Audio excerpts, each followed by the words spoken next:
Good morning. It's March 13th. We have some showers and storms that are set to move in tomorrow. That's the big weather headline.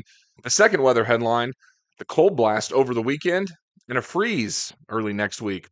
Let's get to it. What's it look like right now? Looking out from I-49 northbound, this is looking out over Fayetteville. We have some low cloud cover that's out there. That'll be hanging around through at least midday or early afternoon. And then we get some sunshine. South winds today will be from anywhere from about 10 to 20 miles an hour, not quite as windy as yesterday.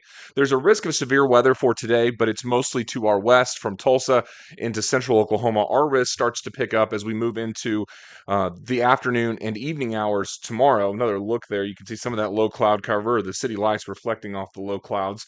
This is a look at the current surface map. There's not much going on locally. We did have some storms last night up there around Joplin that track southeast with large hail. Some showers down around Shreveport. Let me back out a little more here. Getting a little more active across the country. It's been pretty quiet for the last week or so. It's that front that's going to start pushing east, though. It's actually a dry line that'll move east, back up, and then move east and move all the way through the area again for tomorrow. Let's get to the severe weather risk for tomorrow because that is the big story for us. The Storm Prediction Center has upgraded most of the area to an enhanced risk. Now, on a scale of 1 to 5, this would be a 3. It's pretty high. It's the highest we've seen so far this year. The main risk within all of this is going to be hail. Some pretty chunky hail, too. We're talking golf ball, maybe baseball size in some areas. Why? Well, the instability is really high. You have a tendency for the air to rise very quick. The air aloft is very cold, and that's a lot of the right ingredients for some large hailstones to form. Often we'll refer to this as lapse rates. We can see how the temperature changes with height and also cools as it dries as the air parcel is lifted. So hail is the main weather risk for us. Now, where is this stuff going to form? Well, I thought we'd take a look at this, and I posted this on the Facebook page last night.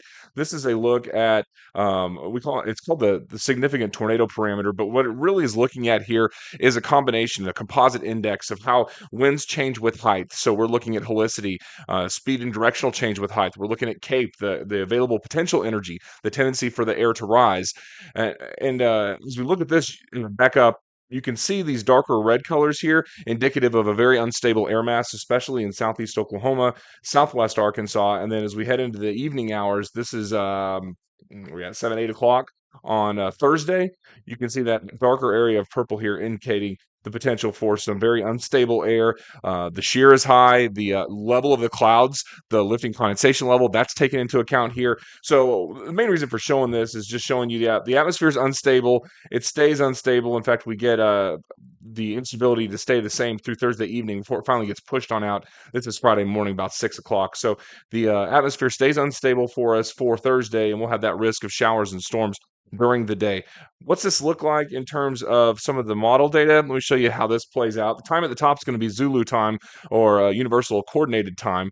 This is where do we want to start at? Let's just start at this morning so you can kind of get an idea. So here's where we are right now. Nothing's going on. You saw that a moment ago. Let's fast forward to noon today.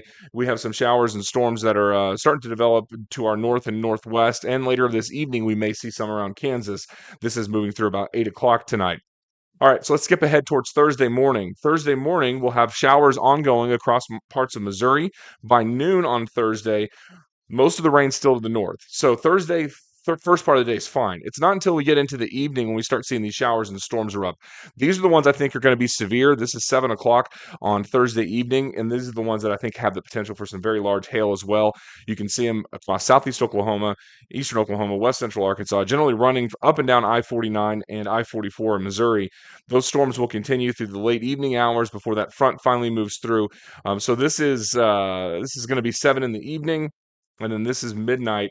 The showers are still out there, and they finally get shoved off to the east right there. That's about 5, 6 in the morning coming up on Friday morning. But our highest severe weather chances with that stuff that's blown up right in here, and the highest risk of severe weather within that mess is going to be hail in west central Arkansas and all the way back down through Mena, Hot Springs, over to Harrison, and most of our area really under that enhanced risk for severe thunderstorms. So it looks like overall the severe weather threat's going to increase for Thursday.